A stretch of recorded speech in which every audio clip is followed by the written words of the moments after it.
गांव के कच्चे रस्तों पर सुबह की रोशनी फैल रही थी। परिंदे चहचहाते और खेतों में हल्की हवा चल रही थी। नन्ही ज़ैनब, जिसकी उम्र सिर्फ 7 साल थी, स्कूल जाने की तैयारी कर रही थी। उसकी माँ, एक नेक और साबिर औरत, उसके छोटे से बस्ते में किताबें रख रही थी। माँ ने प्यार से कहा, बेटी आज स्कूल जाते हुए ये 2 रोटियां अपने साथ ले जाना। रास्ते में वो फकीर बैठता है, उसे सदक़े के तौर पर दे देना। ज़ैनब ने मासूमियत से पूछा, अम्मा सदका क्यों देते हैं? माँ मुस्कुराकर बोलीं, बेटी, सदका देने से अल्लाह की बरकतें आती हैं। ये भूखे को खिलाता है, गरीब को खुश करता है और सबसे बढ़कर हमें मुश्किलों और बलाओं से बचाता है। ज़ैनब बस्ता कंधे पर डाले, हाथ में 2 रोटियां संभाले, स्कूल के रास्ते पर चलने लगी।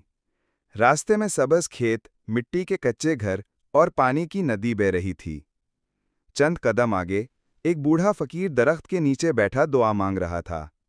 ज़ैनब के कदम आहिस्ता हो गए। उसने अपनी माँ की बात याद की और आगे बढ़कर रोटियां फकीर को दे दीं। फकीर ने मुस्कुराकर हाथ उठाया, अल्लाह तुझी सलामत रखे बेटी, तेरे दिन खुशियों से भरे रहें। ज़ैनब खुशी खुशी आगे बढ़ती रही। रास्ते में एक जगह बहुत कीचड़ था, क्योंकि रात को बारिश हुई थी। वो एहतियात से चल रही थी कि अचानक उसका पांव फिसला और वो गहरे खड्डे की तरफ गिरने लगी। उसी लम्हे करीब के दरख्त की एक मजबूत शाख उसके हाथ से टकरा गई। ज़ैनब ने फौरन शाख पकड़ ली और गिरने से बच गई। उसका दिल जोर जोर से धड़क रहा था। ज़ैनब ने हैरत से आसमान की तरफ देखा और दिल ही दिल में कहा, ये माँ ठीक कहती थी, सदका मुसीबतों को टाल देता है। जब ज़ैनब स्कूल पहुंची तो उसकी सहेलियां हंस खेल रही थीं, मगर वो कुछ देर खामोश बैठी रही। वो सोचती रही कि किस तरह उसकी जान बची। फिर उसने अपनी सहेलियों को भी वाकया सुनाया और कहा, सदका हमेशा हमें मुश्किलों से बचाता है, इसलिए हमें गरीबों को देना चाहिए। सहेलियां भी हैरान हुईं और वादा किया कि वो भी अपनी जेब खर्ची से कुछ न कुछ गरीबों को दिया करेंगी। शाम को जब ज़ैनब घर वापस आई तो माँ दरवाजे पर मुंतज़िर थी। ज़ैनब ने दौड़कर माँ को गले लगाया और सारा वाकया सुनाया। माँ की आंखों में आंसू आ गए।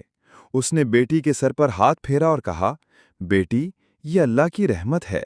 देखो ना, कैसे सदक़े ने तुझे बड़ी मुसीबत से बचा लिया। सदका हमेशा ढाल की तरह हमारे साथ खड़ा रहता है। ज़ैनब की कहानी पूरे गांव में मशहूर हो गई। लोग अपने बच्चों को सुनाने लगे कि सदका ना सिर्फ दूसरों के काम आता है, बल्कि ये हमारी हिफाजत भी करता है। और ज़ैनब ने दिल में अहद किया कि वो ज़िंदगी भर गरीबों का ख्याल रखेगी। सदका सिर्फ माल की कमी नहीं करता, बल्कि बरकत बढ़ाता है और मुसीबतों को दूर करता है।